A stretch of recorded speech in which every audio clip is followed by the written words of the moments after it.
میں آپ سے بھی شکایت کرتا ہوں، آج سے 10 سال پہلے تو دیوبندی اور وہابیوں کے بارے میں ہم نے سنا تھا اور ہمارے بڑے بیان کرتے تھے کہ محرم کے دنوں میں وہ آفس پہ چلے جاتے ہیں، وہ فارم ہاؤس چلے جاتے ہیں، وہ گھومنے پھرنے چلے جاتے ہیں، دیوبندی اور وہابی چلے جاتے تھے ان دنوں کے اندر۔ لیکن ان 4 سے 5 سالوں کے اندر تو میں اپنے سنیوں کو دیکھ رہا ہوں کہ جو گھومنے پھرنے گئے ہوئے ہیں کہ نہیں آپ کے رشتہ داروں میں ایسے لوگ؟ افسوس نہیں ہے یار، ان کو اب گالی نہ دو تو پیار سے تو سمجھاؤ ان کو کہ یار حسین نے قربانی اس لیے دی تھی کہ چھٹیاں ملے تو فارم ہاؤس پہ عیاشیاں کر جا کر۔ غیرت کب پیدا ہوگی؟ اتنی حد تک ہم نیچے گر گئے، ہمارے ایمان کے جنازے نکل گئے۔ کلمہ پڑھنے والا، نماز کے اندر اہل بیت کو سلام کرنے والا، وہ اہل بیت پر جب پانی بند کیا گیا وہ گندی چیزوں کو دیکھ کر عیاشیاں کرنے کے لیے ملک کے باہر گیا ہوا ہے۔ پھر بتاؤ اس قوم پر عذاب نہیں آگا تو کیا ہوگا؟ پھر اس قوم کے فائدے کے لیے دعا کس کی قبول ہوگی؟ پھر مسلمانوں کو گاجر مولی کی طرح دشمنان اسلام کاٹیں گے نہیں تو اور کیا ہوگا؟ کہ آج کے مسلمان کو اتنی غیرت نہ ہوئی کہ میرے آقا کریم علیہ السلام کو ام سلمہ نے خواب میں دیکھا کہ سرکار کی آنکھوں سے آنسو جاری ہیں۔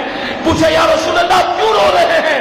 آپ کی داڑھی مبارک پر گرد بوسہ لے رہی ہے، آپ کے سر انور پر امامہ نہیں ہے، آپ کے قدمین میں نالین شریف نہیں ہے، یا رسول اللہ آپ اس حالت کے اندر کیا کر رہے ہیں؟ تو میرے آقا نے فرمایا سنو ام سلمہ، میری امت نے حسین کو شہید کر دیا ہے، میں حسین کے خون کو کربلا میں جمع کر رہا ہوں۔ یہ قصہ نہیں، یہ حدیثوں میں آیا، یہ حدیثوں میں واقعات موجود ہیں۔ سرکار حسین کا خون جمع کرے کربلا میں جا کر اور آپ اور میں عیاشیاں کریں اس دنوں کے اندر۔ یہ قوم کا حال ہو گیا۔ ہمیں نہیں پتا تھا 2019 میں مسلمان یہاں چلے جائیں گے، خدا کی قسم نہیں پتا تھا۔ اللہ اس سے پہلے ہمیں ایمان پر موت دے دے۔ اتنے ہم بے غیرت ہو گئے، اتنے ہم بے حس ہو گئے کہ ہم سنیوں کی بات کریں کہ آپ کو کیا ہوا یار؟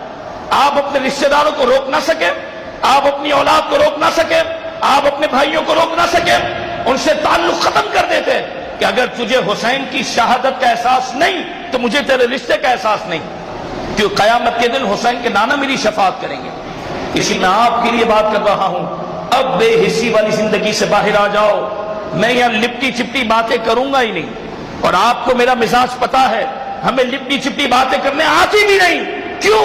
کہ ہمیں جو منصب ملا ہے وہ اسی لیے ملا ہے کہ حسین نے جس اسلام کے درخت کو توانا کرنے کے لیے اپنا خون، اپنے بچوں کا خون، اپنے بھتیجوں کا خون، جس درخت کو توانا کرنے کے لیے اس کی جڑوں میں ڈالا ہے، تجھے یہی کام دیا گیا کہ اسی شجر اسلام کی آبیاری کے لیے تو اپنی گفتگو کو، اپنی تبلیغ کو جاری رکھ، باقی ادھر ادھر توجہ نہ دے۔ اگر انسان غیرت اور عظیمت کے راستے سے ہٹ جاتا ہے پھر اس کا صرف بیان رہ جاتا ہے، برکتیں ختم ہو جاتی ہیں۔ ہمارا مسلک یہ ہے کہ مسلمانوں میں اتحاد و اتفاق رہے۔ شیعہ بھی مسلمان ہیں، وہ بھی ہمارے بھائی ہیں۔ اکثر کچھ شیعہ تو ایسے ہیں جو کافر درجے میں پہنچ گئے، لیکن وہ پاکستان میں جو شیعہ ہیں ان کو ہم کافر نہیں کہتے، مسلمان ہیں، ہمارے بھائی ہیں، پاکستان بنانے میں ہمارے ساتھ شریک تھے۔ انہوں نے ووٹ پاکستان کے حق میں دیا تھا، اور جتنے جہاد پاکستان میں بھارت کے خلاف ہوئے، مسلمانوں نے اور سنیوں نے اور شیعوں نے اس کے اندر مل کر مقابلہ کیا۔ قادیانیوں کو غیر مسلم اقلیت قرار دینے میں سنی اور شیعہ دونوں برابر شریک تھے۔ دونوں نے پوری کوشش کی کہ قادیانیوں کو غیر مسلم اقلیت قرار دیا جائے۔ تو بہت ساری چیزوں میں وہ ہمارے ساتھ شریک ہیں، وہ نمازیں بھی پڑھتے ہیں، لیکن یاد رکھیے اپنا مسلک چھوڑو نہیں، دوسروں کا مسلک چھیڑو نہیں۔ ہمارا طریقہ یہ ہے۔ دشمنان اسلام اس کی کوشش میں رہتے ہیں کہ شیعہ سنی فسادات ہو جائیں۔ جب کبھی بھی اسلام کے بول بالے کی نوبت آئی ہے اور اسلام کے کام میں ترقیاں ہوئی ہیں، دشمنوں نے شیعہ سنی جھگڑے کھڑے کیے۔ ضیاء الحق صاحب کے زمانے میں اسلام کا کام بڑی تیزی سے بڑا اچھا شروع کیا، لیکن انہوں نے شیعہ سنی جھگڑے شروع کر دیے، اس میں غیر مسلم ممالک بھی شریک ہو گئے اور انہوں نے پورے ملک میں فسادات پھیلا دیے، شیعہ سنی فسادات ہو گئے۔ اس سے بچیں، اس سے بالکل احتیاط کریں۔ مسلمانوں میں پھوٹ ڈالنا حرام ہے اور مسلمانوں میں لڑائی کرنا سخت گناہ ہے، اس سے بچنے کا اہتمام کریں۔